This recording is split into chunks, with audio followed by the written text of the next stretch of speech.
semaine, 8h13. Pascal Nicot, vice-président du groupe Front National au Conseil régional, secrétaire adjoint du Front National en Sarthe, est notre invité ce matin. L'un des piliers du programme du Front National, c'est évidemment ce référendum sur l'appartenance à l'Union européenne.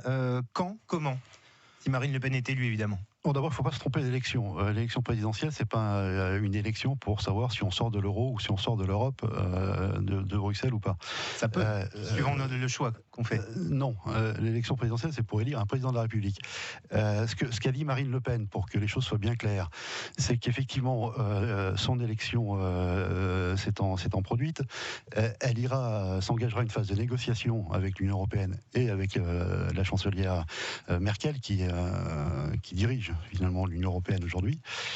Il est bien évident que l'élection de Marine Le Pen changera complètement la donne en Europe.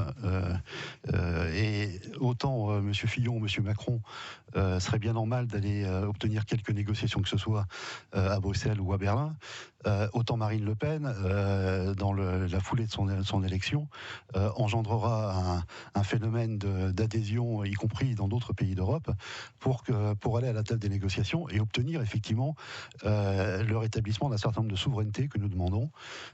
Sur le plan territorial d'abord, donc c'est l'échec de Schengen.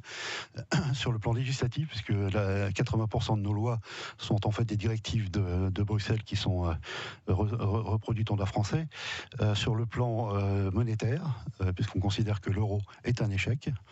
Mais tout ça ces questions seront posées aux Français via un référendum ? Ces questions seront négociées à Bruxelles et à Berlin.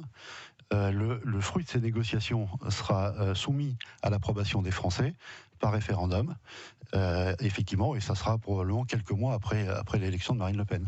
Rétablissement des frontières, protectionnisme aussi, rapidement, puisqu'on n'a malheureusement plus beaucoup de temps, mais on prend souvent l'exemple de Whirlpool qui a délocalisé en Pologne. Vous voulez taxer ces produits qui reviennent en France, taxer à 35%. Est-ce que le risque, c'est pas que les consommateurs, finalement, paieront le prix que Whirlpool remettra ?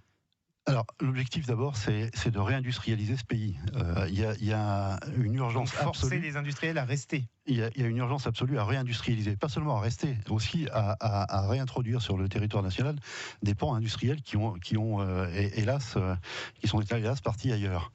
Alors pour ça, effectivement, il va falloir adapter les barrières douanières, comme on dit, pour qu'effectivement on puisse laisser le temps à des industriels de recréer un tissu économique dans leur filière industrielle sur le territoire national.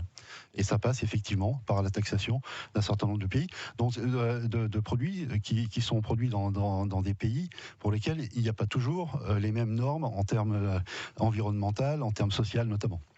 Merci beaucoup Pascal Nicot d'être venu ce matin au micro de France Bleu Maine, secrétaire adjoint du Front National en Sarthe. C'est moi qui vous remercie.